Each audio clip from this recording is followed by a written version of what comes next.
Season, but I'm high field thoughts. Jimmy G buckets, gets buckets.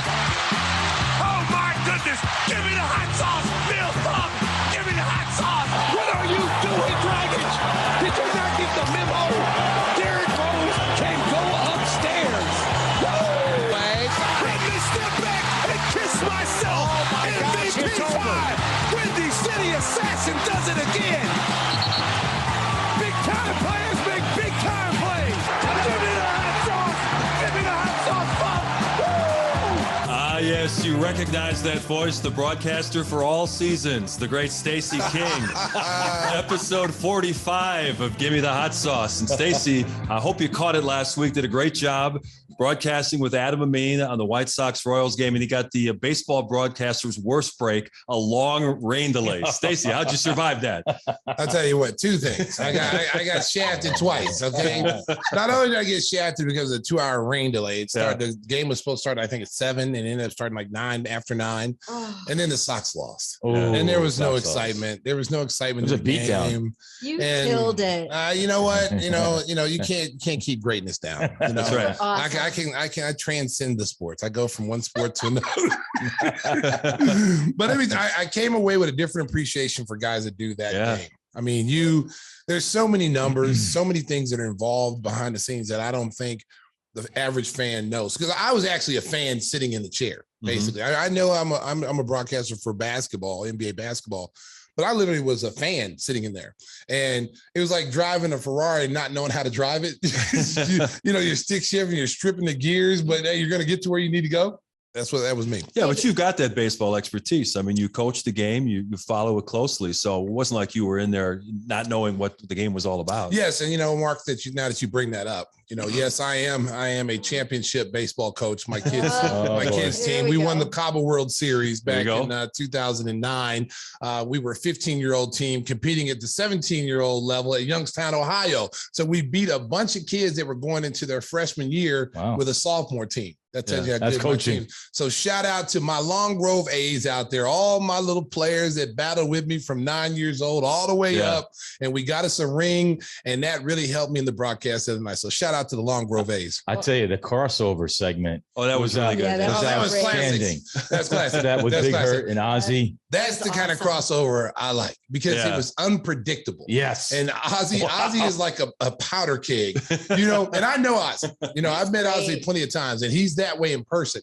But to sit there and you're on the other end, you go, what is he going to say? What's next? What is he going to do? Get him on the show. We are. Trust me, we are. We've already worked that out. I love the fact that they were rooting for you. Like Frank and Ozzy, it was like you were part of the fan. I know you are because you've been a part of that family, but they were really rooting for you and so excited and happy for you to get that chance. I could feel that. Yeah, they were.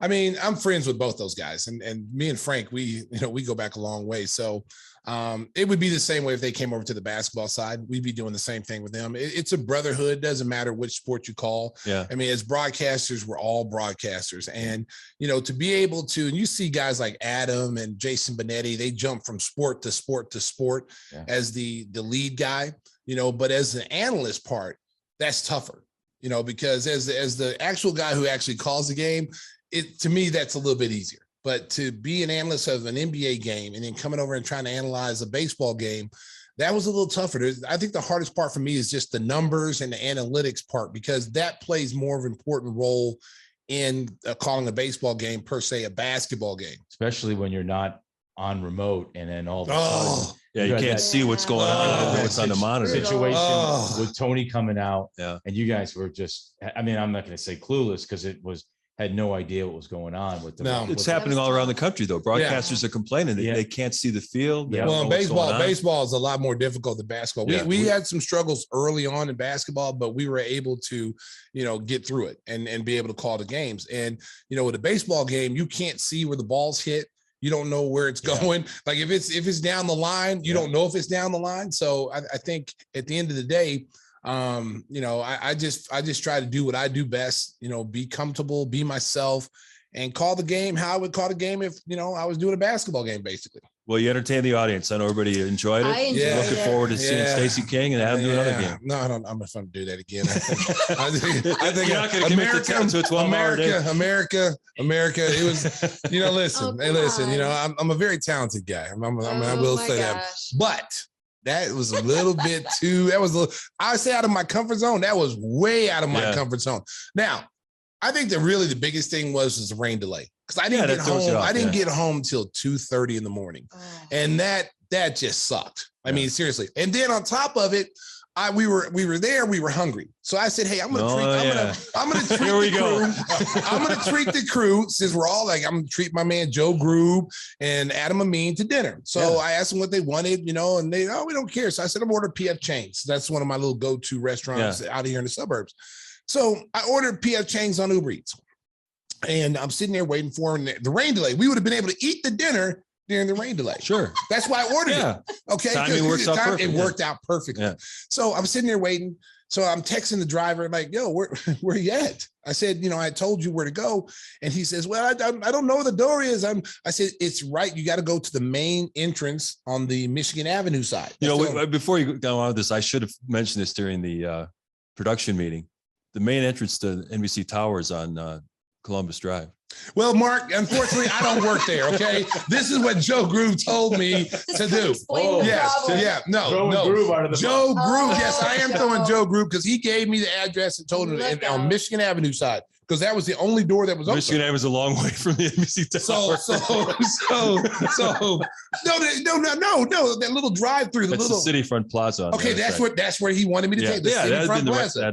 That's what it was, City Front Plaza. Thank you, Mark. I knew you were good for something. I worked there for 7 years. Yeah, so I'm saying, you know all the little ins and outs. Okay, because I came underneath, off Illinois Street, underneath. Yeah, for the underground parking. That's why I go. So it's free.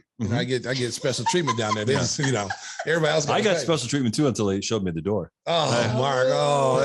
Well, you know what? Shame on those people because you are talented. But anyway, back to my story about how I lost my food. I'm sorry. So I'm sitting there, I'm waiting for this guy, and I'm texting him, where you at, man? I can't find it. I'm walking around the NBC Tower. So you're walking around the NBC Towers, really, dude? Like, come on now. Yeah. I told you where to go.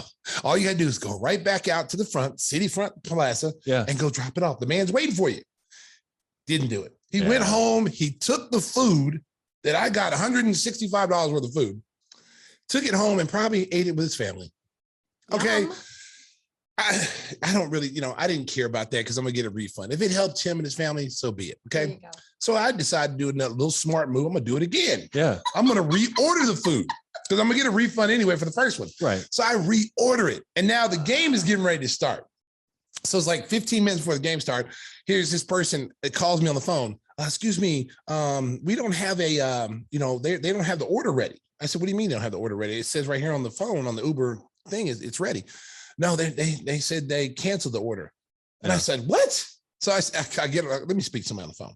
So I speak to some girl. I said, hey, what's the deal with the food? I just ordered the food. She said, well, we thought it was a duplicate order when it came in.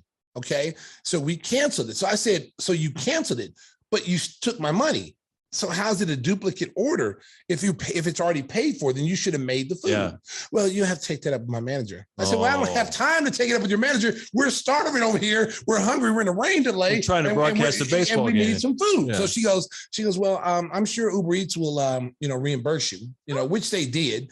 But I was just like, why wouldn't you have just called Uber Eats and said, hey, look, is this a duplicate order? Or is this a new order? That's what you think they would have done. But it took too much effort. So then I said, hey, how about y'all just go ahead and cook the food? The driver's right there. Just cook it and throw it together. Boom, boom. Because it was lettuce wraps and so, dynamite shrimp or whatever. Yum. And so, yes, yum. That's why I was upset. That's why I was upset. So then she goes, well, the kitchen's closed. And I'm like, are you serious? Like, 3 strikes, you're out. Yeah. So $350 just disappeared. Poof. Oh, man. So I want to send a special shout out to Hooters. Hooters in the city. I want to send a special shout out to Hooters because they took care of me. They delivered me at least 1.5 pounds, 2 pounds of shrimp, some chicken wings. Joe Group said it was 20 pounds of wings inside that bag. He said, nope, He ordered shrimp, much easier. Yes. I had shrimp and everybody else had chicken wings. Yeah. But I ordered enough for everybody, like even the guys in the truck that were in, the main studio, if they wanted some. And but I shout out to Hooters. I'm a member of the Hooters Men Club. I love going to Hooters. I have my card. I can go in all over the world. I'm a Hooters fan. America, I'm not gonna lie. Okay. I've even bought my wife a pair of orange shorts and a halter top so she can walk around the house. How'd that go over? It went over really good. It went over really good. It went over really good, baby. She wasn't in it very long, though. Yeah. I'm just gonna throw that out there, America. Did she put it back on? No, she only wore one time. Their slogan used to be delightfully tacky yet unrefined. Yes. It was. I don't look at it being tacky. Okay, of course not. I think that I love it. I grew up with those orange shorts and the little white shirt, in Coconut Grove. That was one of our favorite stops when we were on our championship years. We stayed in Coconut Grove, and there used to be a Hooters right across the street. I've always wondered who goes to Hooters. Everybody. You have answered that question. Are you talking about that hotel that had the whirlpools? The whirlpools. Yes, and the mirrors. Yes, we had. I don't know about the mirrors in the ceiling. I never got a chance to look at that. Anyway, had the pianos. Yes, had the pianos. Yes, and they had the most important thing. This hotel had the hot tub. The hot tub was right on your balcony. But now that I look back, that could have been a health hazard. Now that I look back on it, Mark, I took one look at that. No chance. Mark, no, but it was self-cleaning hot tub because you could drain it, and then you could bring it back up. But my story about Hooters, we used to go to Hooters. Listen, Susan, seriously, Susan. Now that I'm older, I make that same face you're making right now. But back then, when I was young, I thought it was cool. I thought it was having a hot tub. You have a little hot tub. Have a little hot tub. And so, but Hooters was right across the street. So here's a funny story. We're playing the Miami Heat in the playoffs. That's when you had like a 5. It was the best 3 out of 5. Mm-hmm. And so we crushed them in Chicago, and it was snowing. And so we were all sitting there saying, man, what if they beat us? Yeah, maybe we give them a game. Maybe we give them a game and we'll stay longer. Because at that point, after game 3, there would have been a 3 or 4 layoff before the next one. So we were all seriously contemplating at shoot around or at practice. Wait, man, what if have an off night? Statute of limitations anyway, America. Yeah. But we didn't. We went in and we kicked it. But the whole point was Michael Jordan. This is one of the funniest stories. I don't think anybody's heard this. But Michael Jordan spent the whole day from the time that we got there till probably the wee hours of the morning at Hooters, hanging out with Michael Irvin, The Rock, Warren Sapp, Alonzo Highsmith, all these great Miami players, and they were all pros at the time. And they were trying to get Michael so messed up that it would give the Miami Heat a chance to win.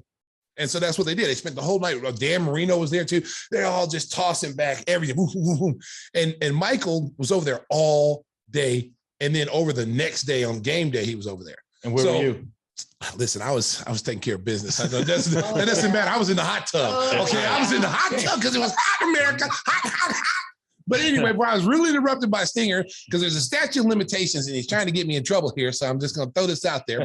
So feels like, hey, has anyone seen Michael?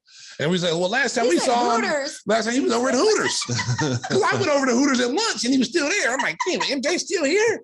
So he was in the same clothes. I'm like, did he sleep here? So he goes, somebody go get Michael. And so, by that time, Michael's already back in the hotel and he's already got dressed. And so we're all worried now because MJ, he's been over there all day drinking, having a good time. And there's no way in the world he's going to be in any kind of form to play. Okay. So this is why I say God has a speed dial to MJ. I mean, seriously, like he just calls him up and gets that little extra boost. So MJ's the last one on the bus. So he comes on, he's got his dark Ray-Ban sunglasses on. He's dressed to a T, like in a blue suit. I mean, just looking fly. So he's coming on with a cigar and he's bopping on the plane. He's like, how you doing, boys? Are y'all ready tonight? We're going to get this win. And we're all like looking at him like, okay, now weren't you the guy that's been at Hooters for almost like a 24-hour telethon and you're ready to play? And that was the game he scored like 50-something points and he just destroyed Miami. And I was like, good God, man. Nobody, I promise you, nobody in their right mind would have been able to play the way he played that game. Wow. It was unbelievable for a guy who didn't have any rest, probably didn't have any sleep. Wow. And you should have seen all these guys. It was a who's who of great Miami Hurricane people. They were just partying, and they were even admitted, yeah, we trying to get Michael. We want him all. We don't want him to win. We want the Heat to win. And we're all just going like, wow, MJ's falling for the old banana in the tailpipe trick here. Like, come on, big fella, we trying to win. But then we're thinking ourselves, we're saying like, yeah, that's not a bad idea, because if MJ's not playing, that means we get to stay here another week. And while it's snowing in Chicago, hey, but it didn't work out that way. It didn't work out that way. We win, we swept them, and we came back to the frigid cold. Yeah, once again, we learned that normal human rules do not apply to Michael Jordan. No, because he's not human, America. He's not human. I think I just looked it up. 1992, 56 points. Yes. 56 There's points, a play in there. 43 minutes. 43 minutes. And he's probably pointing all those legends in the crowd. And sweating and 30 shots. Yes, sweating. I mean, you could just tell, just sweating like profusely. But there was a play. He got a rebound. He got a rebound with one hand. Went up and got the ball with one hand. And he faked the pass, with one hand. And everybody went, and he starts dribbling down the floor like he's in a minefield, going in between Glenn Rice and Steve Smith, and he goes in, dunks on Allen All, or I think it was Allen All or Kessler, but he just bams on him. I mean, 94 feet, he was just wheezing through people like a Ferrari against Hyundais, and I'm sitting there like, that's when we knew he was on another level. Oh, like we see, and this is a guy now. Remember, this guy's probably got about 3% body fat, which is like, no one can get to.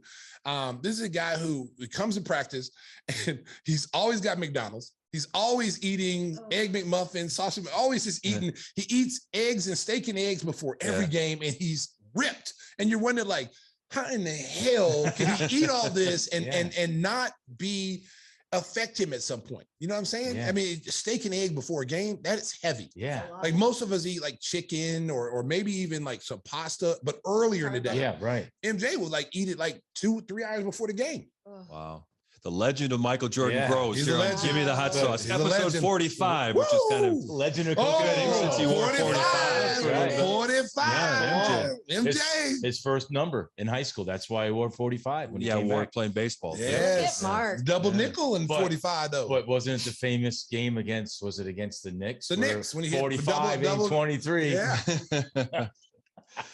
Well, we're going to have a great guest coming up on episode 45, one of MJ's former teammates as well, Randy Brown, who was part of the second three-peat. We're looking forward to visiting with Randy, see what he's been up to. And you mentioned Jason Benetti. It's his birthday today, so happy shout out to Jason Benetti. We hope to have him on the show very soon. He was going to come on a couple of weeks ago. We had a game conflict, so we're going to try to get Jason. I just talked to him yesterday about that. Looking ahead to the playoffs. Also want to give a shout out to one of our loyal followers over in the UK, Sam Blake. Welcome the daughter, his second daughter. He posted something on social media holding his beautiful daughter, and he tagged us in there. We want to say thank you for watching the show. We want to thank everybody. Episode 44 with John Paxson was our most watched on YouTube, most downloads for the podcast. We appreciate it. America, we appreciate y'all. Yeah, special shout out to you guys because the channel continues to grow. We haven't been at this very long, but the support that we've had, from everybody has been outstanding. We want to continue to go. So continue to watch, continue to subscribe to all the social media avenues, especially YouTube, because we really have so much fun. I know if you're listening on podcasts, sometimes you probably spit out your coffee because you're laughing so hard, but you really got to see it on YouTube. You got to see how we are on YouTube. And I love the comments, because a lot of the comments really hit home for, what Pax did for the Bulls and as a player, and what he said was great. How a lot of people showed their appreciation for what he did, both as a player and as an executive. Well, and I think when you look back hindsight, you have to appreciate what he's done. You could be mad at a guy, you can be mad at him for the last few years, but at the same time, and we talked about this on the show, it's like, sometimes fans get spoiled of success. You have this high expectations. When you won, 6 out of 8 championships, we won 1, they wanted 2, 1, 2, they wanted 6, so you got 6 out of 8, and it set the bar extremely high being a Chicago Bulls player and a Chicago Bulls fans. I mean, there's a reason why their brand is so global, is because of the winning and the expectations of winning. So, and Pax, You look at Pax's record. I mean, Kirk Heinrich comes in the year after Jason Williams goes out. I mean, most teams would have set most teams back 10 years when you lose that quality of a point guard. Second pick in the draft. Second pick in the draft. Exactly. So they recovered quickly. He was able to turn it around and flip some things around and get some players in there. And the core group of his acquisitions were Luol Deng, Ben Gordon, Derrick Rose, Joakim Noah. I mean, Taj Gibson. Taj Gibson. I mean, you go down the line and he's hit some home runs. Has he struck out? Did he strike out sometimes? Yes, he did. Did Gar strike out some? Yes, they did. And you're going to do that in the front office sometimes. Yeah. If you're watching on YouTube, as Stacey mentioned, we appreciate that. You notice that one of our cast members is not here. Timmy Whispers is away with his father, who's battling a serious illness. We want to dedicate episode 45 to Tim and his dad. Stacey, his dad. He's a fighter, and just want to send our love and our prayers their way. Yeah, it's a tough time for the Kellys right now because he's the main guy. He's the king of the household and one of the funniest people that you'll ever meet. I mean, he's 82 years old and looks like he's 52. Yeah. And so it's hard to believe that he's hurting right now and he's sick. So my prayers go out to the Kelly family, and it hurts me because I feel like he's my dad too. So I've known him for a long time. Well, that's your running buddy. 30 years of abuse. Yeah, 30 years of abuse. I mean, if you listen to Tim, his dad probably gave him more. I just added on to that. I just picked the baton up and ran it. But just a great guy. I mean, he has a love of cars, just eccentric taste and some of the things. I mean, I've learned a lot from him over the years. Mm-hmm. And, just a great guy. So my prayers go out to Tim and his family. Yeah. Whispers, we're with you. We hope to have you back real soon.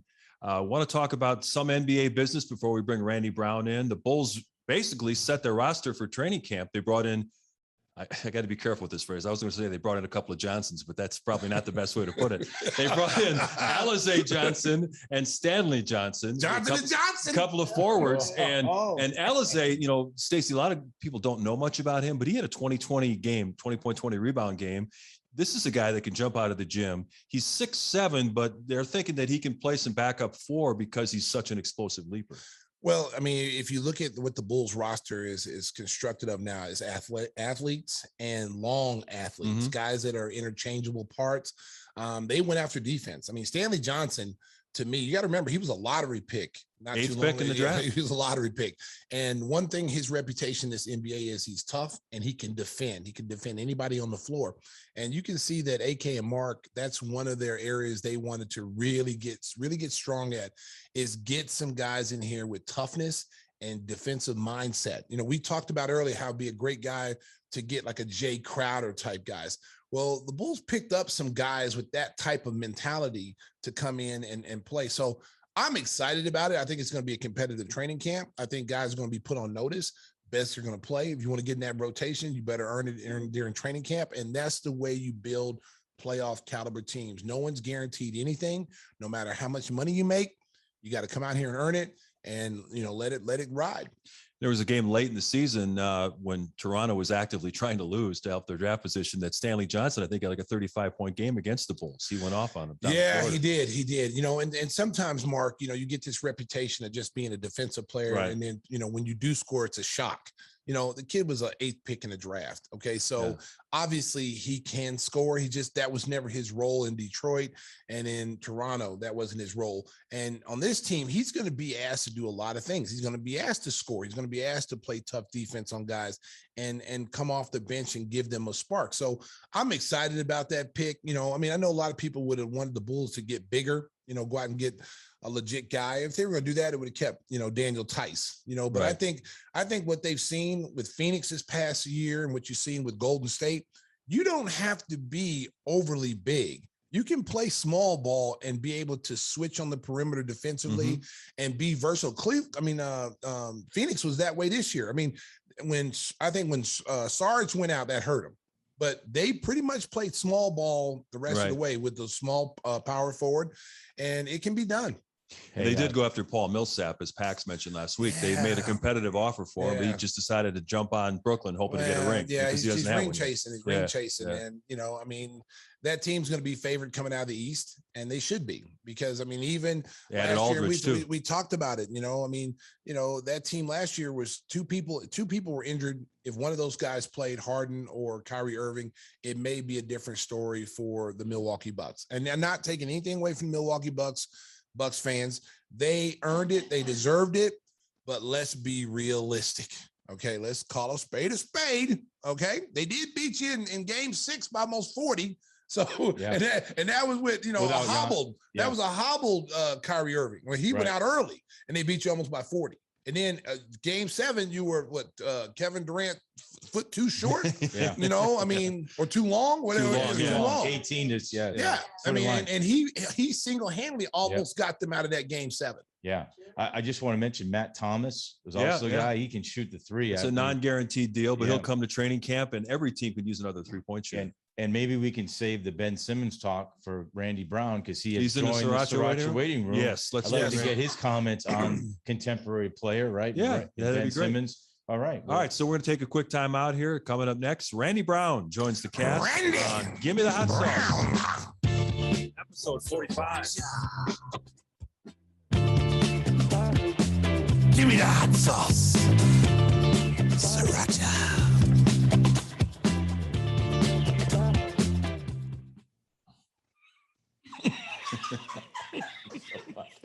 Mugging over there. Hey, do you notice he got the lights on? Yeah. Nice job, John. Tim texted you? He texted me and I was like, hot sauce. I didn't see the capital S. I had a login as him. Oh, okay. See, I have my login. See, these I think were connected to me. Yeah. So I was able to get those, but the other ones he put up. All right, so we're going to bring RB in, okay? We're going to bring him in here. It's lobster salad. RB. Good. Yeah. Homemade by me. Is it really? I didn't know you cooked. What? There he is. RB. Whoa. Whoa. What's happening? What's up, boy? More than you bargained for, buddy. Hey, what's up? Wait a minute. It's like a firing squad. You got all these people firing questions at Do you. you want me to? Yeah, let's slide like this. What do you guys? Randy, let's introduce you to everybody. Hopefully you remember me. I'm Mark. To cover all these years. John Walsh is Stinger. Hey, RB. He produced the post games on TV for all those years, and that's his wife, lovely wife Susan. Next Southside. Hi, Susan. Yeah. And of course, why you didn't say anything about the King? It's racist. Well, if you don't know the King, you're on the wrong show. It's racist. See how they try to phase the black guy out? Hey, Mark. Mark. So if I don't know the King, I'm on the wrong show, right? You dialed to the wrong Zoom meeting. You don't know. Good ass salad though. Man, thank you guys for having me. King, wait a minute. What are you eating? Yes, he's eating. Hell yeah. It's 5 o'clock. It's got to be 5 o'clock somewhere. Lobster salad, baby. I was just making fun of him. I was going, Toasted salad. Homemade. Like your boy. Hey, that boy. I've seen the show, and I'm trying to figure out how do you guys do it with the King this many times. This is awesome. I know Mark is used to it, so yeah, you're just as wild as I am, man. I tell you what, this show goes off the rails almost every week. yeah. My job is just try to pull it back on. My job is driving it off the edge, baby. That's my job. Keep trying to drive the car off the wagon, baby. Incredible, man. Well, thank you guys for having me, man. You guys got me, so I appreciate it. Good to see some faces. Wish I can see some faces in person, but got to do what we got to do, right? Where are you at right now, Randy? What city are you in? I'm still in Illinois. I live in Burr Ridge, Illinois. Oh, okay. All right, cool. Chicago. Chicago has always been my home, and all my family is here and all that stuff. So I'm one of the lucky ones. All right. Well, we'll play a little music and bring you in. Okay. All right. Perfect. What music we playing? Well, we play Amy Grant again. He's like, What music? King said, I got to get that salad, bro. All right, what would you like me to play? We get play Play the Alan Parsons thing for like 2 seconds. You can as long as you're under 10 seconds. The bull intro.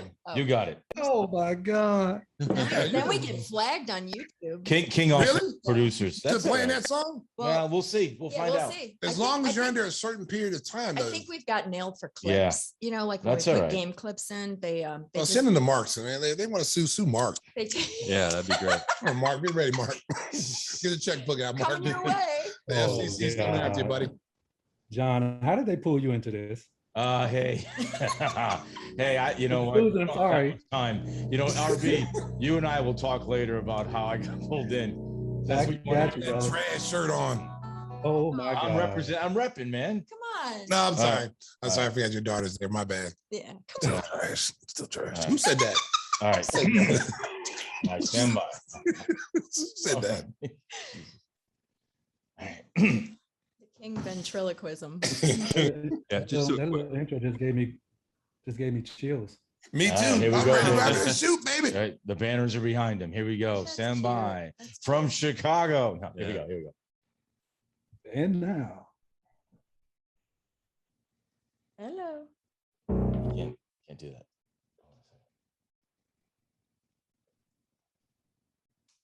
I think it's easy pushing all those buttons. You want to push these buttons through?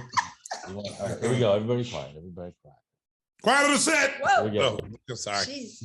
Sorry, Susan. I could tell this is gonna be great. Oh yeah. Oh man. You missed the Hooters segment already. Ooh. Ooh. If you guys are gonna talk, I can't do Okay, this. okay, Susan's talking. I Yeah. just- You guys can fight about it on the way home, all right? Sorry. Yeah. Yeah. Okay. all right. Indra Lust. Oh.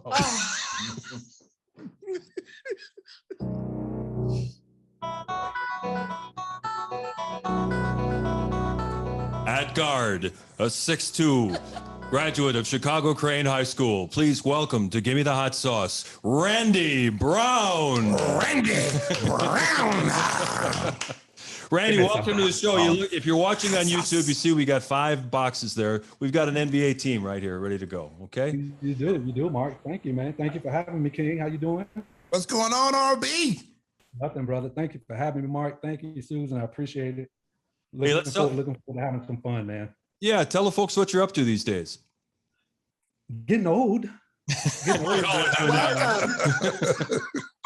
I'm getting old, but I'm still I still got a little wisdom left. While I haven't been working, I got a chance to sit down and didn't realize how close I was to finishing my degree, and found out I only needed 12 hours.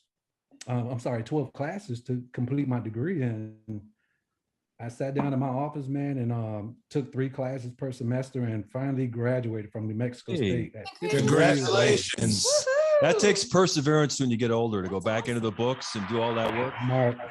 Mark, you have no idea how difficult it was. I had to discipline myself as a student again, and you know, I had to get in there and chat with the classmates who, at one point, I even reached out to one of my professors. I was like, you know what, can I just, you know, not even put my face on class? And he was like, no, I need you for this class. So I got attacked by some millennials in class, but it taught me to have some tough skin, brother. So It's not like when you're in college when people are writing your papers for you. That went away. Oh, that's uncalled for. Yeah, that's that's a uncalled whole for. That's a, Well, I that's know a they Mike did that in Tyson. Oklahoma. That's a Mike Tyson hit below the belt. Yeah. I'm just interfering right now. I'm interjecting right now. That was uncalled for by Mark Shanowski. That's what you might as well just bite his ear next time, Mark. Go ahead and bite his earlobe off like Tyson did Holyfield, because that was uncalled for. Randy the Brown. message was understood. Yes, Randy Brown. Let me tell you something. We were both students. We're both. I was a journalism major, and I just want to say that I could teach a class. I'm on the verge of teaching a class at DePaul at some point. So I just want to throw that out to Mark, since he wanted to try to underhand an uppercut to you. I just want him to let you know that Randy Brown, a smart individual. Maybe you should play the Oklahoma fight song. It's getting kind of thick in here. Hold on. The old boomer. Hey, haters everywhere. Haters everywhere. I just learned at the age of 53 there is a letter grade that's called an A. Oh, Hey, how about that? yeah. Very nice. Yeah, I'm happy for you, man. Final? That's awesome, bro. King, I went so long talking to doing speaking engagements to kids, talking about get your education, and I didn't even have my degree. You know, so I can personally talk to kids about persevering through getting a college degree, man. It was tough, but I made it fun. I had some really good classes, and I had all the time in the world. You know, I did everything right online from my home, and I was able to knock it out. So I finally finished this summer, and I'm waiting for my diploma in the mail. Well, that's great. That's awesome. Congratulations. You know, we do the show every week, and I'm often surprised that Stacey brings out a story we haven't heard before. And he told us a great MJ story of during the first three-peat where he was out partying the whole night before the game 3 of an opening round series. Then he dropped 56 on the Heat with a severe hangover. You got any MJ stories you want to share from the second three-peat? I think, Mark, I got a ton of them, but I think I got tons of them, and they're all positive in a way. But I just remember this one particular time I had back in the day, I had a broken big toe. I mean, everybody want to call it a sprain. That thing was messed up. And this was one particular time I go into the Berto Center, I got my flip-flops on. I'm thinking I'm just going to sit there with a cup of coffee and thinking I'm not going to practice. And who did I run into? It was MJ. And he was like, so what's going on? I was like, well, I think my toe is broken. He was like, all right, well, you're going to practice, right? I was like, huh? So I remember it like yesterday, Chip Schaefer cut a hole. I was wearing Jordans at the time. He cut a hole in my Jordan shoe so I could have some support, some relief for my toe. They taped it up, and I went out and practiced with a hole in a Jordan shoe. So MJ made me practice and then was upset that I cut a hole in his shoe. Can't devalue the merchandise. Oh, man. That's a good one. Awesome. At least I got through the hour practice, man. But that was the impact that my guy had on me. And that's one of the things I learned from him when I became a Bull, that I didn't realize that these guys practice, man. Yeah. Practice was a real thing by the time I got to the Bulls. Yeah, King knows back in the 90s, if something's hurt, you take a day off next day to get ready for the game. But by the time I got to the Bulls, there was no such thing as sitting out of practice. And I wasn't prepared for that. I think that's why my first year with the Bulls in 95, 96, I kind of struggled a little bit with getting on the same playing field as those guys. And I had to learn how to practice all over again. And we'll talk about that triangle offense a little bit later. So that kind of slowed my process as well. No, he's telling the truth there about the practice thing. I mean, listen, I saw Bill Cartwright, have knee surgery, and John Paxson have knee surgery on a Monday, and they were playing in the game on Wednesday. Incredible. And that's when I knew, like, I could never come to practice as a young player talking about my back hurt or my toenail hurt. I could never do that. They put Michael. It starts at conversation. Yeah, it wasn't a conversation. If something was hurt, don't walk through that Berto door. Do not come in and say I'm not going to go today. It just wasn't a conversation at all. I mean, if you only thing they would exclude you if you had like a temperature of like 103, that would be different. But like any kind of muscular or anything like that, and even then they'd say take Tylenol. They get a temperature now, take Tylenol. I think King, the only thing probably would have saved us if an ambulance would have rolled us into the Berto Center and was like, this guy cannot practice. Yes. That's the only thing that probably would have saved us. But he's not lying though. When your number one guy is your hardest worker, this is what this league doesn't understand. And these young kids don't understand. And you see it, especially with the teams that are not winning. If your number one guy is not your hardest worker, your number two guy is not your hardest worker, then how do you expect everybody else to fall in line? And that was always the case with Michael and Scotty. They were always the hardest workers, and it forced everyone else to keep up. And then when you see an older Bill Cartwright, 32, 33 years old, out there running suicide in 17s, and here I am like a 22, 23. If I even went out there and told me my foot hurt, man, I don't even know what would have happened. I wouldn't have been there very long. Yeah. Believe that. What happened, brother? That was a real thing. The minute I put on that jersey, I didn't know there was such a thing. I thought there was always a day off for a guy playing 35 minutes. And here you got Michael, just played the whole fourth quarter, and so did Scotty. And I get there and those guys are taping their ankles, getting ready for the next morning. So it was a shock to my system, and it taught me how to prepare for practice. It taught me about my eating habits, and before you knew it, man, practice became my games. Practice became really serious to me. That was an opportunity for me to get, on that United Center floor, which was a goal of mine. Randy, one of the big television events of 2020 was The Last Dance, the 10-part documentary series, and you lived it. Obviously, that was Michael's perspective on the on that second three-peat run.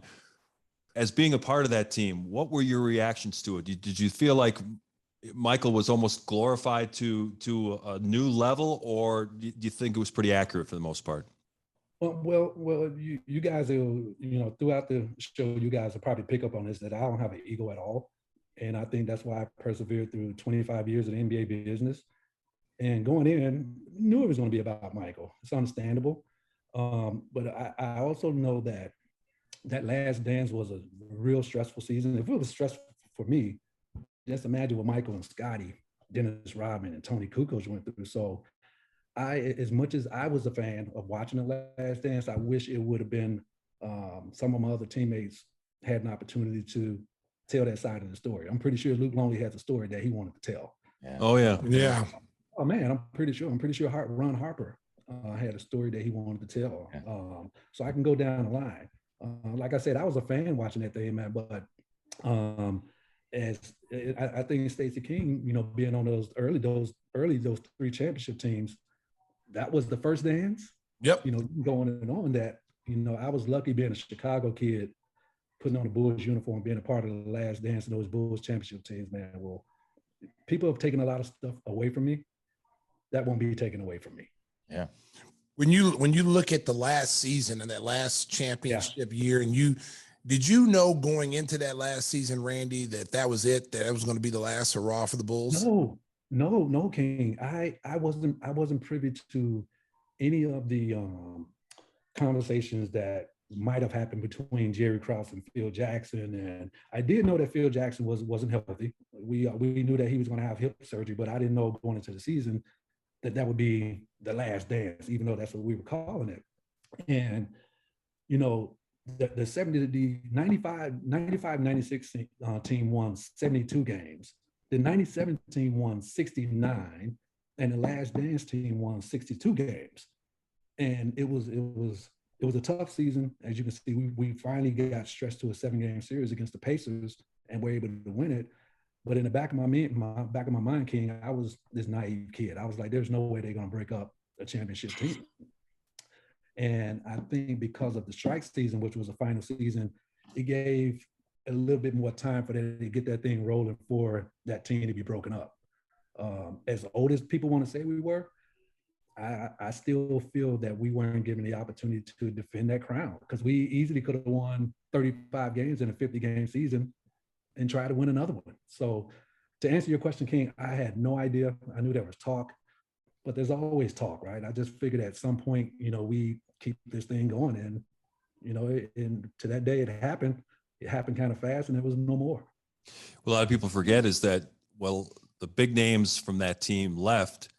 Randy and a couple of the other guys hung around. And Randy, I'll never forget this. The first couple of games, they were going, and now you're world champion Chicago Bulls. And they're introducing Cornell David. And then finally, somebody in the organization said, you know what? Let's not say you're world champion Chicago. They just stopped. They said, I mean, that had to be tough for you and Tony and Bill Wennington. And I think Harp was there the first year. I mean, you're looking around going, wait a minute. Where's Superman? I mean, what's going on here?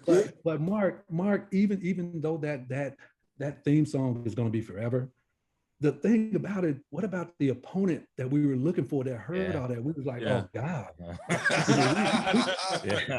I look over. We got the New York Knicks listening to that music too. Like, okay. Payback's a bitch, right? Yeah. You don't have Black Superman. So yes, that was again strike season. I remember, God, Tim Floyd. Oh, he was lost, man. The first day of practice, we didn't even have no players to practice. Yeah. Wow. We had to go fire sale and get enough players just to fill out the roster. So you're right. The only people who were left was myself, Ron Harper, Tony Kukoc, and Dickie Simpkins was there. You brought in Brent Berry. And we signed Brent Berry. Yeah. And we put together that Mark roster, Bryant. But Mark Bryant is exactly the per diem taker. And, but that theme song, Mark, that theme song got us in trouble, man. Man. So how many games did y'all win that year? 13, I think. Mark, thank you. 13. And I know for sure we were playing the Miami Heat, and I believe we lost by 55 points. Oh. Wow. Or we scored 55. Scored 49. That's still an NBA record. It was it was the most disappointing game. I had to go through that tunnel. I was like, how am I going to walk through this tunnel and face these fans? I remember it like yesterday. The Miami Heat put it on us, man. From that music, Mark. Yeah. The music started that whole beat down. So basically that was the payback tour. That all the times that you basically were getting paid, you were getting paid back for all the winning that the Bulls had done and all the beatings that you guys put on people. Yes. Yeah, it was payback. First time. quarter was 23-8. Wow.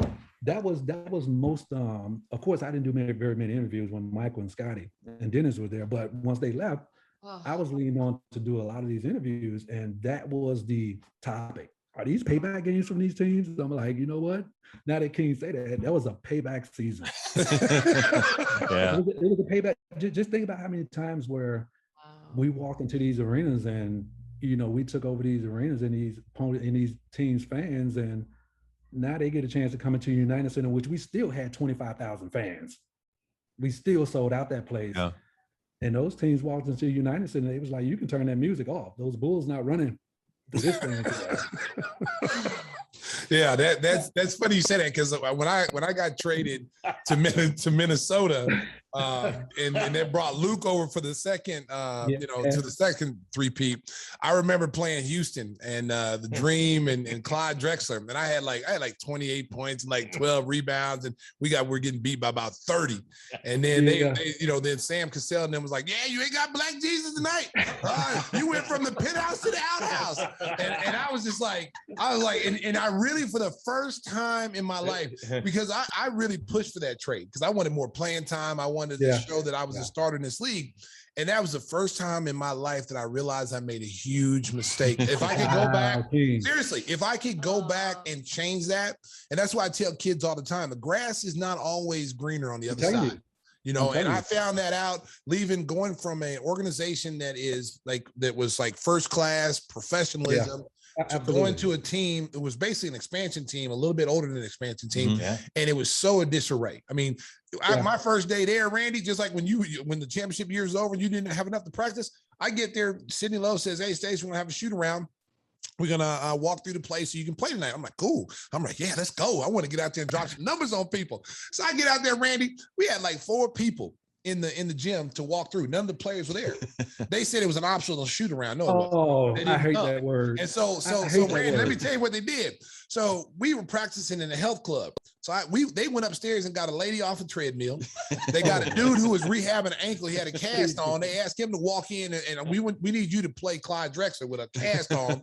And we had the equipment manager out there and then the laundry guy. How many points you get beat by that night? We got killed. But the fact that we didn't have enough to practice. You remember Mike Brown, the Brown Bear? So Mike Brown was there. Tellus Frank was there. And they said, "Hey, get used to this, Stacey. Like, this is how it always, these guys come to practice when they want to come to practice." I was like, that's what I realized right then and there. I made a huge mistake. I should have stayed my ass in Chicago and waited to MJ to stop chasing curveballs and went and stayed and got me 3 more rings. 3 more? King, I signed with the Bulls in the summer of '95 as a free agent. My first time I was given the opportunity to be a free agent. And I got criticized for signing with the Bulls. They were like, "Look, you leaving the Sacramento Kings where you're a part-time starter, you playing a lot of minutes, to go into the Bulls where you're not going to play at all." And I never once thought about the aspect of my playing time is going to be cut short. I was thinking about the opportunity that a West Side kid got an opportunity to put on a Bulls uniform. And I put my ego aside, just like all my other teammates did, because we had quite a few role players on that team. And I never once thought about the aspect of, you know what, I'm not going to be playing as much. I was thinking about, hey, this could be a great opportunity for me to play right in my backyard, and looked up on 3 championships. So I understand, man. The grass is not always green on the other side, though. That's for sure. No, it wasn't. Matter of fact, it was no grass. It was cement. That's what it looked like when I was on the other side. And I'm pretty sure it was frozen. Yeah, it was terrible, man. It was terrible. So your impression coming home, a lot of people talk about the pressure of being at home with the family and the friends and everybody. Did you feel any of that when you came back to play for this team? I did. And that's why I think I was so helpful to Derrick Rose, who followed me, being a Chicago kid, just like a few before myself. Craig Hodges, Darrell Walker before me, Rod Higgins also played for the Bulls. And I felt the pressure, King, of performing in front of my brothers and sisters and my parents and my friends. They, of course, your family's always going to be behind you. They want to see you play 20 minutes a game and score 20 points a minute. And that wasn't my game. So yeah, there was some pressure with me doing that. And I took that because I never ran from pressure, man. I never ran from hard conversations, difficult conversations. And I took that opportunity, man, to bring my family along. Not only was it a good time for me, it was a great time for my family as well. The only negative that came out of that, King, is the 24 tickets I went through per game. Oh my God, brother! The Bulls only gave us 4 tickets, and I ended up spending money on 20 more. And the other, when I needed 4 more, I knew Black Jesus had the other 4. Yeah. He was a ticket man. Man, so King, yes, there was some pressure, man, of always performing in front of my brothers and sisters and my parents and my wife and my kids and my peers and stuff like that, because you always wanted to do well. And once you didn't play well, you just always know you're gonna have that, that tough love from your family. So there was a lot of pressure, man, but I hopefully, the Bulls fans are listening and watching, that I took it in stride. Randy, after you left the Bulls organization, finished your playing career, you came back. The Reinsdorfs brought you back. You spent time working in the front office. You were an assistant coach for a while.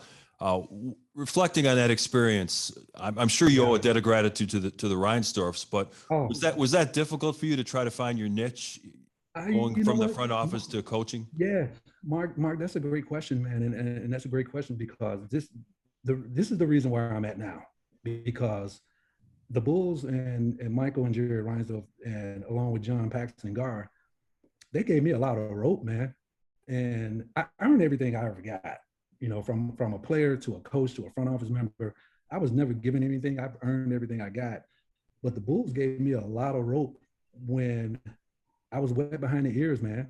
I didn't know if I wanted to be a coach. I just came from coaching with the Sacramento Kings, and right away I was thrown into the front office with the Bulls. I didn't know what the job detail was. I didn't know what my role was going to be.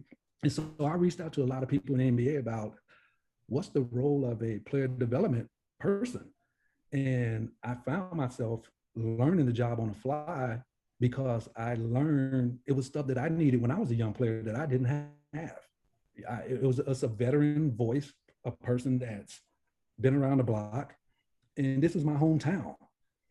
So yes, Jerry Reinsdorf and Michael, man, they've always been great to me. And like I said, John and Gar gave me a lot of opportunities to grow.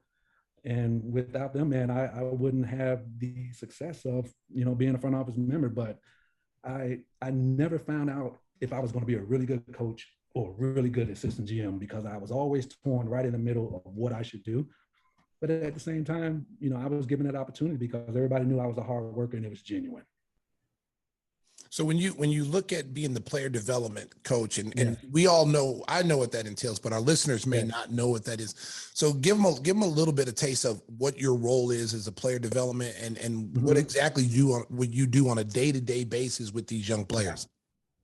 A player development member, King, is, back in the 90s, there was no such thing. I was a 20-year-old kid. I walk in this locker room with all these veteran players. Nobody told me how to save my money. Nobody told me how to eat right or do anything. And so when I became with the Bulls with player development, I got a chance to to start off on my own platform. I wasn't given a detailed book of what I can and cannot do. But the one thing I wanted to do was to stay away from coaching. I was part of the front office. I didn't want to get in the way of coaching. That wasn't my job. It wasn't my job to interfere with the players as far as playing time and stuff like that. I figured a person that's from Chicago, that I had a strong voice. If I can get a player to clear his mind for 3 hours to play a basketball game, then I think I've done my job from my seat. Again, I didn't want to coach. I wasn't a coach. And John and Gar, like I said, they gave me a lot of rope. And if John and Gar are going to see this, they probably don't even know half of the stuff that I did for my players. And I did that because of the stuff that wasn't done for me. And I wanted to make sure that the players had every resource that they needed so they can play a basketball game. And I think that a part of being a player development guy, I was perfect for it. This is my hometown. I knew the car dealerships. I knew the realtors. So anything I can do to make sure my players aren't getting cheated was my number one goal. And the other thing is I can be a sounding board for these guys. And it had nothing to do with coaching. And I can say this as a person being 53 years old today, if I pissed anybody off about that, I'm sorry. I never got in the way of coaching because I knew that wasn't my job. Gar and John would never allow me to touch such a place. And I'm real good at mending and building relationships, and the players saw me for that. Only that. It wasn't my job to be a coach, and I wanted to help those guys away from the basketball court. King, and you know this, my focus was, what am I going to do, or what are these players going to do for 28 hours out of the day? Because we're only going to see them for 3 or 4 hours out of the day. What about the other 20 hours? So the homeboy was important to me. I wanted to know each guy's homeboy, because that's the person that's going to be with my players for 20 hours out of the day. So that was my focus. If I get to the homeboy, my player, I know is in a safe place, because I put the pressure on the homeboy and say, hey, you're going to be hanging with my guy for 20 hours out of the day. You got to make sure he's doing the right stuff. And I tried to do that professionally. I tried to do it the right way. And I think I did, because even today, man, I still get a lot of players that understood the stuff that I did behind the scenes that I wasn't looking for a pat on the back for. Away from the game, man, I did stuff that, like I said, Gar and John probably don't even know. And I was put under the gun for it. I didn't call Gar and John and say, hey, should I take care of this? And I'll give you an example. I had one player, we signed. He wasn't, of course, living in Chicago, and he got his house, and he wanted me to go get his keys to his home because he wasn't there yet. So I went and got his keys, met him at the airport. Again, picked this kid up from the airport, took him to his house with his keys. And as I'm sitting there, I can hear he and his wife are like seriously crying. And I'm like, oh God, what's going on? Come to find out, they came to Chicago with nothing, with no furniture, with no towels, with nothing. So what do I do as a person? Like, God, I didn't have this back in the 90s. So what do? I jump in my car with this family and go to Target and take them shopping. I didn't call Gar and John and say, hey, should I do this? It was an instinct of mine that this kid needed some direction and he needed some help. And that's what I get the pleasure of. If I can help a kid in that way. And to this day, this kid and I laugh about that all the time. He's like, do you remember when we went to Target? I'm like, yeah, I remember the 10 grand you spent in Target. Wow. Yeah. So Mark, so I'm sorry. So John, that's a great question. There's two different angles from a player development standpoint. And I got a chance to experience both on the fly. And I just use, the stuff that I learned over the years, man, to get back to the younger guys. Yeah, unfortunately, because you had worked in the front office and then went down to the coaching staff, there were rumors out there that you were reporting back to Pax and Gar what was going on inside the locker room. You want to clear that up for our audience? Mark, my stomach hurts every time I hear it, because the people that know me know it's not true. And even when the story was written, I was thrown back for it. I was thrown back because I had no idea where it was coming from, because I've never had an issue with a player. My job as a coach wasn't to get any information from my player to give back to Gar and John. Gar and John wouldn't have respected me for that, for one. And there was nothing that I wanted to know from the player to give back to those guys. Yeah. there was nothing going on in the locker room where I could say, you know what, I'm going to take this back to Gar and John to see if I can get a raise or I can keep my job. No, that never, it never ever happened. And I can 100% say I've never had a situation where Gar and John even came to me and said, hey, Randy, what's going on in your locker room? They just didn't work that way. I remember it was on a Sunday night when Fred Hoiberg called me. I was the assistant GM at the time. And I'm sitting on my couch and Fred Hoiberg calls me and I helped Fred put his staff together at the time. And he lost the coach right before training camp. And he came and he called me. He was like, hey, would you want to fill this spot for me? And I was like, no, no, it's not in the plans. Mark, yes. I laughed about it. And Fred was my teammate with the Bulls. A lot of people don't know that. Fred Hoiberg and I are real good friends. So when he asked me this, I turned it down for a week until finally one day I said, you know what, Fred, I'll do it for a year. Well, that year turned out to be 4 years. Gar and John never said, hey, Randy, I want you to do this. I think it'd be great for you. Never, ever happened. It was Fred and I having a conversation. And I finally was like, you know what, let me go to coaching again. And I thought it was only going to be for 1 year, Mark, and it ended up being for 4 years. And I kind of, what you said, Mark, I lost my niche again because here I am. I was on the verge of being a general manager. There was talks about me running my own team, and I broke that chain. And went to coaching. And years later, when I wanted to go back in the front office, the opportunity wasn't there. So, Mark, 100%, I'm sorry. Anybody can call me out on it. Never happened that a player told me something that I went and shared that with front office member. It just doesn't happen. I've lived in too many locker rooms. I've lived in locker rooms. And one of the things, Randy, is that you're a former player and you know the code of ethics. Well, it's what goes on in the locker room stays in the locker room. You were in one of the most powerful locker rooms ever, with all kind of media, with hundreds of droves of media coming in that Bulls locker room during that second three-peat. And we always kept, Phil always kept a tight lid on everything that went behind that. And we knew as players never do that. And then when we go off on our own, that's a code that stays with you forever. I think where the misconception was just because the fact that you were in the front office and you came down as a coach, and then it looked like to not players, but to certain media guys who we will not name, we will not give them the benefit of the doubt, that started that rumor. And it was unfair, and it put you in an unfair situation. It was wrong. And trust me, if it was me, I'd have sued, because it was defamation of character. It was a character assassination. And it was a situation of saying, hey, look, a lot of people did not know what was going on. They got a glimpse of it when with the Dwayne Wade and the Jimmy Butler situation came out, and people started saying, whoa, this is a little bit more ugly than we thought. And there's things starting to bubble out behind the scenes. And as you know, we in this organization, we keep everything close to the vest. We don't tell the media anything. I mean, we're around it. I see things every day. You see things every day. We don't go to the media and tell everything that we see. It's not our place. So when I heard that, I was really, really disappointed in the guy who wrote the article. And because he basically just came out and just made it look like it was you, and it was wrong, and it was, in my opinion, it was a character assassination, which he should have had to pay for that. You know what, King? It hurt me in a lot of ways, because, like I said, a lot of people that know me probably is like, you know what, this is some BS. It's not true. But a lot of people that don't know me probably looking at the thing like, you know what, he's breaking that code of being in that locker room. And you're right, King. I play with some powerful people that are still in this business. And I learned, I understood the power, the sacred of being in a locker room. Even after a 2-hour practice, we sat in the locker room for 5-6 hours, just talking about nothing.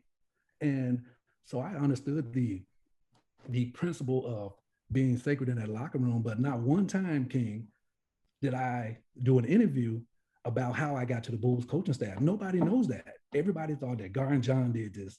It was Fred's idea, and I agreed to it. I didn't have to. I could have told Fred, no, I'm not coaching. I'm staying where I am, because I had a great job at the time. I didn't do it for the money. I would have been making this probably more money being assistant GM. I decided to go to coaching to help a friend, and be a team player, which I've always been. And that King, I'm not even gonna lie, it hurt me to the fact that people were looking at me as being that S word. That's a strong word, man, to call somebody an S word. I've been called a lot of stuff as a player. I've never been called that S word, and it hurt. And it hurt. And I said again, I'm very lucky, brother. I've been a coach, player, assistant GM with the Chicago Bulls. I've been very lucky, and nothing's ever been given to me. I've worked my way to everything I've got. And that right there, King, it showed me like, Randy, okay, you've been talking now, you being this tough person, are you going to stand up for yourself? And I did. And I did, because I still stand by that. There's never been a situation, brother, where I've been deceitful to one of my guys, because I was even, King and Mark, I know this is a long answer. I'll leave it with this with you guys. I was even criticized as a coach for being too pro player. As a coach, 99% of the time I agreed and sided with my players. I got criticized for that. So when there was a situation where a player was going to be reprimanded for anything, I always played devil's advocate. So it kind of hurt that it kind of turned opposite for me when I was Gar Pax's eyes and ears. I think I deserve a little bit more credit than that. I agree. And I think a lot of it because of the disdain that, fans had for the front office during that time. I mean, I think that also fueled it. Like, yeah, that sounds like something they would do. Yep. And they just kind of ran with it. And then when you see it in print, because a writer prints that just kind of fans the flames for people to get their frustration. Yeah, that sounds something. I could see Gar Forman and Gar and Pax doing that. And I know they would never do that. I know you would never sell yourself out there to do this. So, I mean, and it hurt me. Like we had Pax on last week. And one of the things, being former teammates and friends with you guys, it hurts you to see you guys be attacked. Because our natural reaction as a brother, if my brother was being attacked, I'm going to fight with them. You know what I'm saying? So that's how we all are in our family of players that's been in this organization. When one gets attacked, we all get attacked, and you guys have thick skin because when you take this position, you got to take the higher road. You can't, Pax said the same thing. You got to have thick skin, you can't get involved in all that. But see, I got thin skin. I do. I got thin skin when it comes to this kind of stuff. And it's very frustrating. So I'm mad for you. I get to say what you want to say. King, you brought up a great point, brother. And I'm telling you, I never even thought about what you just said. A guy that has nothing to do with the Chicago Bulls is probably looking at that like, look, Gar and John plays Randy Brown on Fred Hoiberg's staff. Yep. I now sit back thinking about that. I can really see that. But for the people that's listening, never happened. Fred Hoiberg, my personal friend, my old teammate, called me and said, hey, Randy, here's the opportunity for you. Do you want it? And for a week, I said no. We have this argument all the time about Derek, because I'm the biggest D Rose fan. And the argument that I hear a lot of people talk, they say, they say he's not a Hall of Famer. And I'm like, what are you talking about? I mean, because remember when he first came in the league, everybody said he's not a traditional point guard. He needs to learn how to get his teammates involved. Okay. And now he's a traditional point guard. He's the guard that everybody wanted him to be. And now they're saying, well, he's not as good as he used to be. And it's like, okay, what do you want from the kid? I mean, he battled back from 2 major devastating injuries to put himself in position, except coming off the bench, when we know he's still a starter in this league. And he didn't have an ego. It's where you want me to play, how many minutes you want me to play. And he has proven over the last 4 or 5 years that he is still one of the top point guards in this league. And I think when his career is done, if he continues to play and avoid injury, he will be a Hall of Famer. King, this kid has a collective bargaining provision named under his name. Yes. He changed the collective bargaining agreement because he became rookie at such a young age. He became an MVP at such a young age. He changed the game. So to say, oh, he's not a real point guard and everybody's looking for this prototype point guard, I was kind of thrown back from it because everybody's looking for that point guard Derrick Rose is right now, that scoring point guard.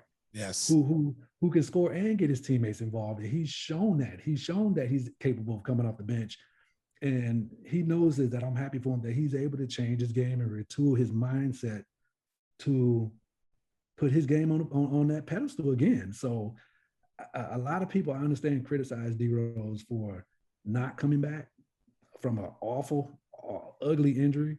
And the only thing I was thinking that this kid mentally is not ready to come back after this rehab. An ACL tear in May, not going to get you ready in November. It's not, it just doesn't happen. I don't care how much science or doctors you can put on it.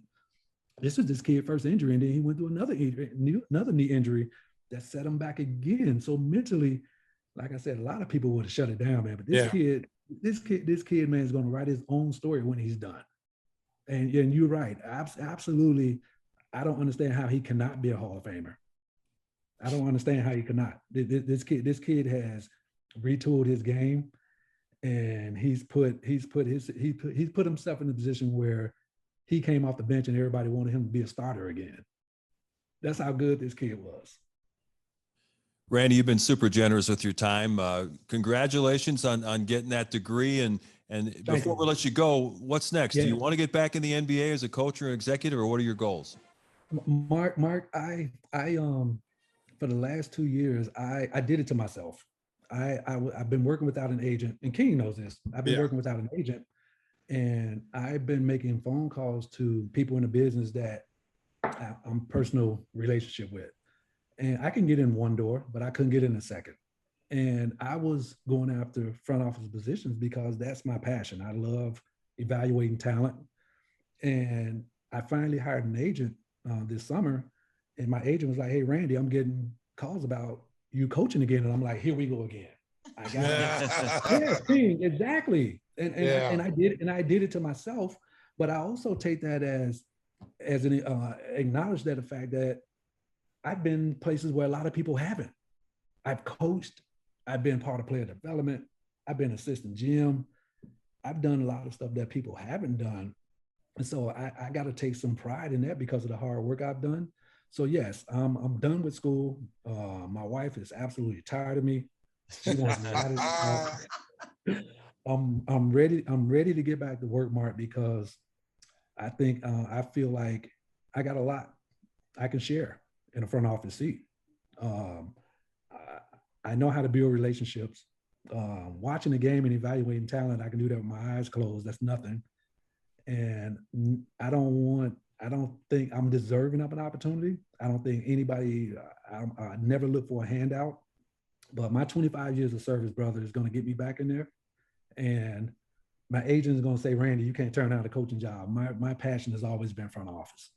Yeah, I want to impact somebody's organization from evaluating talent, and I learned that from Gar and John Paxson.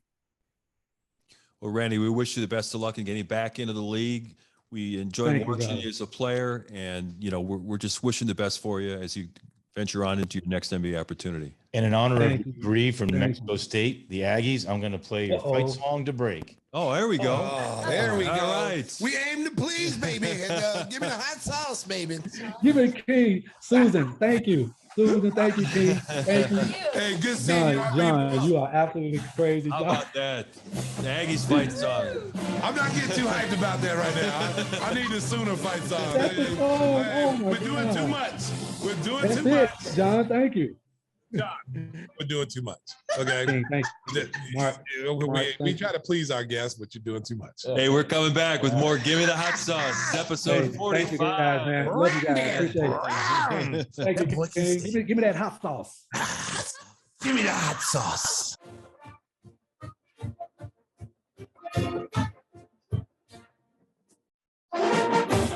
Now there's a fight song. I tell you what, we love Randy Brown. He was a fantastic guest. We hope you enjoyed the interview, but the New Mexico State Aggies fight song didn't do much for us. There's a real fight song right there. That is a true fight song right there, America. I love Randy Brown, but I don't think anybody's playing the New Mexico State fight song anytime soon. Against Tulane? Oh no! Hey, but let me tell you I got a little bit something. nervous You know for what? the King. Let me tell you something. In America, see, I got to take these jabs. You know, Tyson over here biting earlobes. Okay, my Sooners won the game. Okay, that's all that matters. At the end of the day, you see a W. We didn't play particularly well at home. I'm a little nervous. Our defense gave up too many points to Tulane.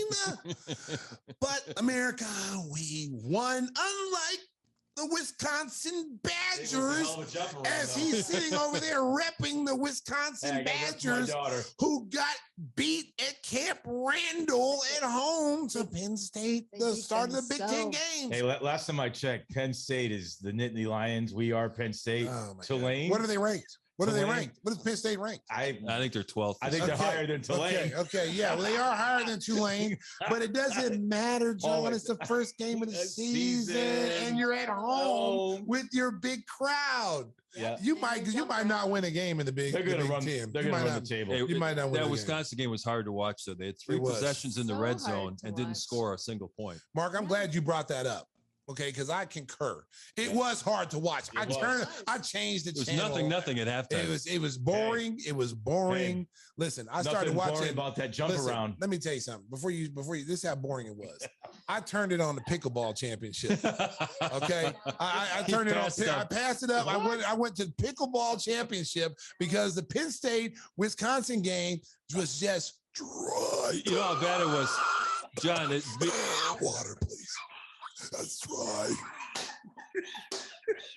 You know, John, being a producer director extraordinaire, you know how they always have the little teases coming up the halftime show. Yeah. For the Penn State Wisconsin game, they put Big Ten rock fight.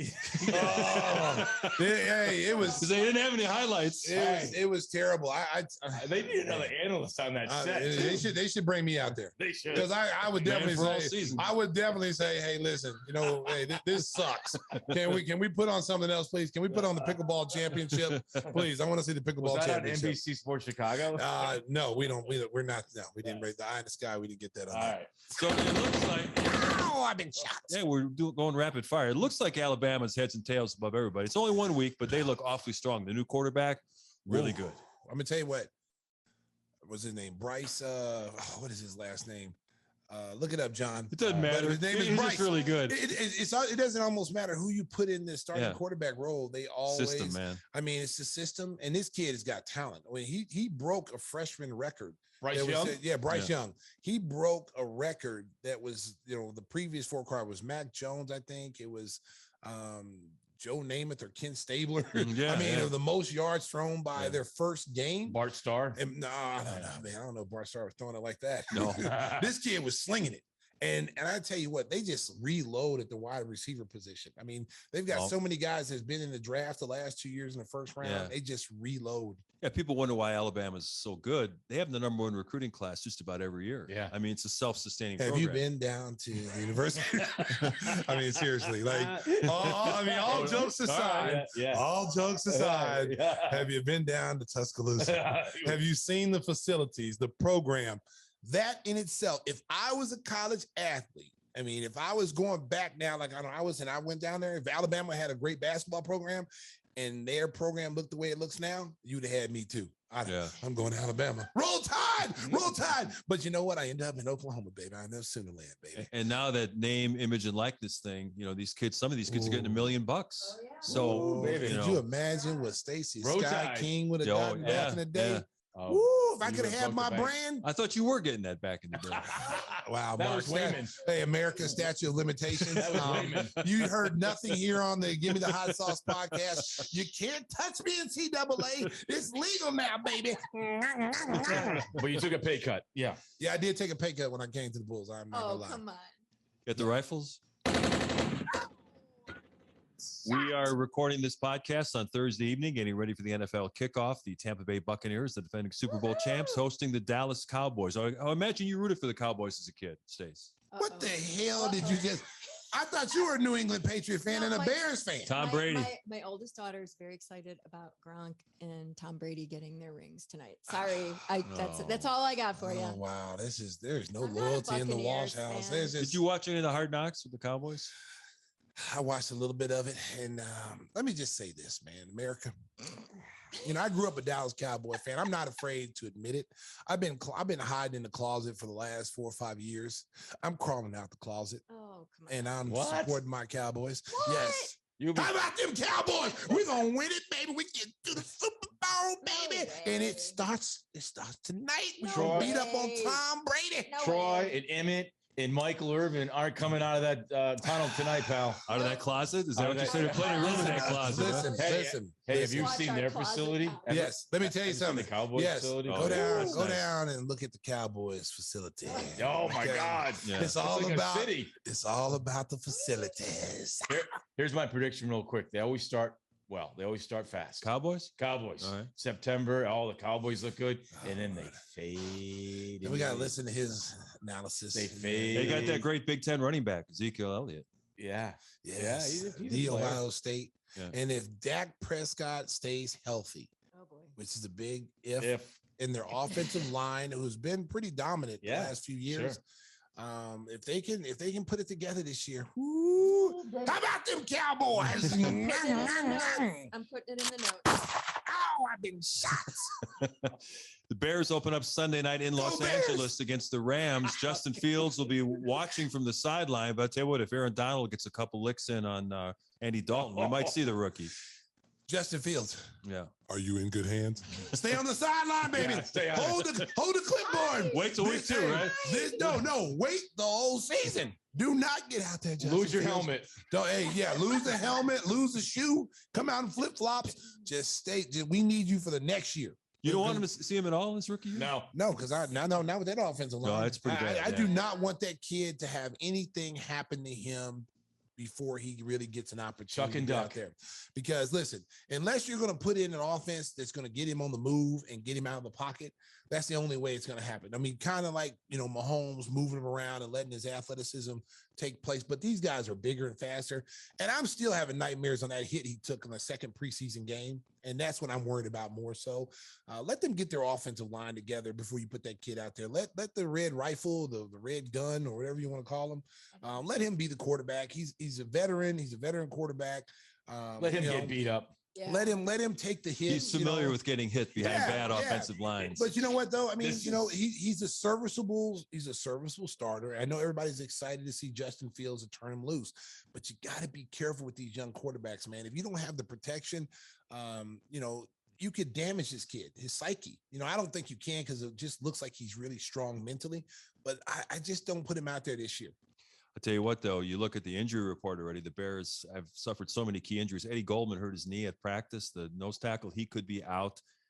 Khalil Mack has got a groin injury. He's limited at practice. And Darnell Mooney, their speed receiver, is hurting as well. And that's the other thing, the other component of the NFL, offensive line and depth at positions. And those are two things that Bears don't have. Right. They've got a long way to go. Yep. Spend some money. Got some more rifles for us on Rapid Fire? We got to get to this segment because it's always one of our favorites when John plays show and tell. For those of you watching on YouTube, this is going to be what? The history of the tub? Yeah. Is this what I'm hearing? I saw him down there this morning. Real quick, I know we've mentioned the tub. You saw him down there, you knew we were in trouble. Real quick. The Baseball Hall of Fame, I got kind of fired up. Ted Simmons. Simba. Well, you remember Simba. But so this is basically a couple of little treats. This is how I started collecting cards. I get a tackle box, and then I would get the cards. And I would just throw them in there. Yeah, but they're not encased in plastic. So this is, no. The White Sox. Here's Royal Stillman. Just extra, Anyways, this is how it starts. Complete sets over the years. And then you have arranged by team? By team. How many cards are actually in there? Number 2. So there's more boxes? So yeah. Are you kidding me? Don't knock over the hot sauce. No, don't. That's valuable merchandise. So then I got a little more sophisticated and I purchased this baseball card box. And now all the cards are aligned by team. That is nice. Now that's nice. So all the cards are here. So if I want to look at a certain team, I just find the team. And these are complete sets. This is the complete set of the New York Yankees 1979. All right, who's on that card? Give our viewers a well, I can tell you who's on it without even telling you. All right, well, tell us. Well, you got Lou Piniella. You got Thurman Munson. You've got Chris Chambliss, Roy White. You've got You got Chris Chambliss? I got Chris Chambliss right here. Chris Chambliss, man. baby. Oh, Right baby, Was there. Reggie still there, or was he with the Angels at that point? No, Reggie was here. Ron Davis, Craig Nettles. Remember Craig Craig Nettles? Nettles, the Gold third glove, baseman, baby. baby. Louisiana Lightning, Ron Gidney. Oh, Guidry, baby. Oh, Boomer Scott. I didn't think he played for the Yankees then. He was a Red Sox. It's just a guy. shame all his cards are so greasy. I know. I'm just looking at him. Louis Tion was a Yankee. Oh, Louis Tion. Yeah. And then Oh, is that autograph too? Well, they had the autographs on there. El Goose Gossage. Presidente. Is that Goose? Yep. Don, Before he got the mustache, the Don handlebar. Gullet, Fred Stanley. Let How me much see. of those cards were, John? Well, I I mean, mean- that was a great Yankees team. Yeah. Look, Willie Randolph, and then there he is, Reginald Jackson. Reggie. But that was the year the We Are Family Pirates won the World Yeah, Series. that would be the We Are. That's right. They beat the Baltimore Orioles. Right. Willie Stargell. I have that. Oh, the Dave Yankees Parker. didn't get there? Not that year. They Not beat the that year. Orioles. 78. Came the back Yankees. in 3-1. 78. The Yankees. So anyway, so Feel this like is- Les Grobstein remembering all that. Yeah. So this box. Robert! The two of you. This is Shout out to Grobber. And then in 1981, I bought some cards. So this is You the bought them from Western Electric? Well, I didn't know they sold trading cards. They didn't. But the guy I bought them from, his parents worked for He, Western. he knocked over a So- service guy, so service The repairman. box, yeah. box is looking kind of old. It is 1980, and there you go. There's all the complete sex of all Sex? Sex. Well, hey, it's children listening. So here's the White Sox right there, 1980. 1980. Who's on that team, Look John? at the way he's got the rubber bands. Yeah. Really nice. You know what? That's why you don't bend the you know card. what? I mean, Organized, he's yeah. very organized. You don't I bend like the that. card. So there's the team photo. That's the card you get. Nobody can see that. Nobody can see but John, America. Alan Bannister. Alan Bannister. Thad Bosley was on that team, right? Remember Where'd they finish in the Ed standings that Farmer. year? Remember Ed Ed Farmer? Farmio. Ed Yeah. Farmio, right there. Mhm. Ed Farmer Well, like Mark He was a Fidrich. really Yeah. good closer for the White Yep. Sox. Ralph Garr. Yeah. Yep. Roadrunner. So it goes on and on and So on. Yeah, it does go on. So, Oh, wait. Chet Lemon. Yeah. Like Chet Lemon. the Chester. lemon. Hey, this guy, Milt May. See, these that bring back my childhood watching the White Sox. Look at the Oh. smile on his face. Yeah, he's I mean, like so he's happy. really He's loving excited. it. Hey, do you have those? John, let me ask you a question. Do you have your little tub insured? No, Just I in don't. case You you should get take a out some fire, insurance. you should Yeah. take some insurance out on that. So the final box, okay, I was working for the Raiders. I met a guy at Tops and Yeah. we became buddies. And one day I got a shipment and he sent me Be careful with the hot sauce. Yeah. man. Be careful. Hot Sauce America, Yeah. Yeah. right? You He can get sent it me- at gimmethehot.sauce.com. Yeah, Complete .com, sets. exactly. There's a whole bunch. So I have complete sets from 1988 Unopened. unopened. This has never been opened It's worth millions. Oh, to please. 1992. Just Unopened. think of all the rookie And cards. that in there guy, that that are guy no classics. longer works at Tops for giving John Yeah. all Yeah. these valuable cards. Anyway, He's unemployed right now. Thanks, John. that's you the selfish evolution of son the a- pin. Mm. It goes from a tackle box to a regular box to cards I To acquired. complete unopened sets. Get them insured, There's John. no gum in there to John, wreck the get cards. them Is there? insured. In the Yeah. Tops box? Yes. That doesn't damage the card, If it- does it? just in case you have a flood, you have a flood or, You don't have to open the box. you know. No, no.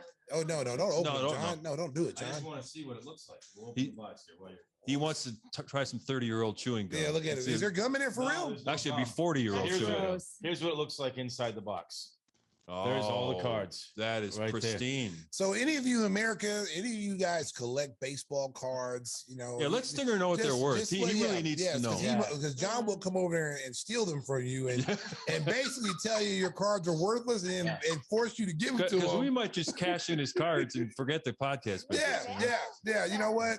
I'm impressed, John. I didn't really know what your card condition was going to look like. I Those are honestly nice. thought it was going to come in there. Visit us. Well, you got to invite me, Susan. I've You know, invited you no, you invite me to repeatedly. Yeah, how serve was the hors seafood d'oeuvres. fest? You invite me to serve hors d'oeuvres. Yeah. Thank That you for is bringing so that up not too. true. Okay, wait a I'm minute. not whispering. Yeah. Wait a minute, I forgot to tell you too.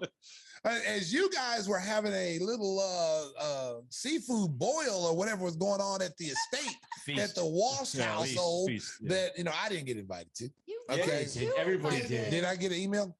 Did somebody text It me? was on the group text. It was- That's a Thank group. you, I Mark. wasn't in the group. Anyway, America, All right, America, America. They Michael. left Michael off again. See, America. While they were having their festivities up there in Wisconsin, in the gated community, and their palatial estate, You I live- was. Guess you where I live was in a at? gated Where were community. Guess you? where I was Where at? were you? Cleaning up poop. Nope. Eating ribs At with Kelly's? Tim Kelly's. Oh no! He I told you. Hold it, America. You can fight it. Yeah, I tried. Did you not get my FaceTime? Remember? Did y'all? You remember that? And I said, And I was sending you guys a FaceTime because Tim didn't want me. Tim didn't want me to tell y'all that I was in his house. So I go, because the first thing I said was, America, I'm a team player. So I get a call from my boy Tim Kelly. He said, hey, what are you doing? I said, nothing. He said, come on over and let's, I'm cooking some ribs. I'm like, oh, you ain't got to ask me twice. I was there. So then I get over there, assuming that my Give Me the Hot Sauce crew was there, because we know we travel as a team. Yeah. Okay. Apparently not. Yeah. We see Tim, he pulled the selfish player on us. Wow. Didn't want to pass the ball. He passed it to his boy though, and I scored. Anyway, so I get there and I'm like, I see other people. I'm like, where's Mark and where are the Walshes? Where's everybody at? This, the classic whispers. Yeah. That's cold. So I go, you didn't invite him? He goes, no, we're going to do something totally different with all of our people. Totally different. So I said, well, but by the time you do this, we're going to have food. By the time totally different. By the you guys are going to have chips and salsa, okay? But what I told him, I said, by the time you throw another party, it's going to be cold outside. And it's going to be at a barbecue. He goes, no, we're going to do something. So I'm sitting there enjoying my ribs. Oh my God, they were awesome. Were you guilty? Did you feel guilty? Yes. So I said, I'm going to call it. So no, I did. So Tim, he did FaceTime us. So I tried to FaceTime y'all because I wanted y'all to see that I was thinking about you. So I FaceTime you. And so Tim's like, so Tim gets the FaceTime call too. I didn't know. And I totally forgot. I'm like, so then he goes, what are you doing? I go, what are you doing? He goes, what are you doing? I said, I'm texting up people. I want them to know I'm having a good time. He goes, hang that up. Hang it up. And if you notice, it was an abrupt ending to the call. It was like 2 rings and it cut off. It was Monday night. Yes, Monday night. We thought you butt dialed. No, I was trying to get y'all to see what was going on. But I did say, "What's up, King?" You did, but you know what? My phone was confiscated because of the fact that I tried to call y'all. Did you bring some of the delicious? Oh, let me tell you something. Give me the hot Wait sauce? a minute, America. Let me tell you something. America. Where's the barbecue sauce? Let me see it. Bring the King's Q. Okay, America. Here, pass it over here. Oh, okay. Thank you very much. America Can't be trusted with this. Let me tell you something. America. Look at this right here. Oh my God. If you are throwing a barbecue, okay, this is my first time tasting this on ribs. Okay, look, King's Q. You can see it right there. It's King's Q. You can go to GiveMeTheHotSauce.com. Give me the hot sauce. Little shameless plug, but I'm going to do it anyway. Yeah. We put these on the ribs. We had a taste test with people in the house, and they put like raised blind taste test, no, we didn't even tell them. We just said these are here, taste these, and everybody wanted King's Q. Everybody that was invited. Yeah, everyone. Listen, and there is an unbiased testimonial, America. You know what, America. I did not want to leave my team. Okay. I did not want to leave my team. I was invited. I was assuming that we were all going to be there. And then I get there, to my surprise, America, I'm by myself. I was like a raisin in a bowl of cream of wheat. I was the only black person there.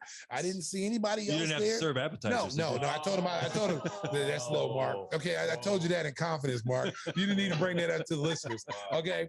No, I didn't have to serve hors d'oeuvres like John was going to have me do at the lobster boil, because they were doing a New England type of feel. They were having what you have, crabs and all this stuff. Belichick, Tom Brady were there. Lobster, oysters. Yeah, oysters. Did you throw like corn in there and all that kind of stuff? No. It was. Trust me, we didn't have time to make the seaweed or invite people. Yeah, invite people. Wait a minute. I thought we said we're having a seafood feast. Yeah, we did invite you. I don't remember.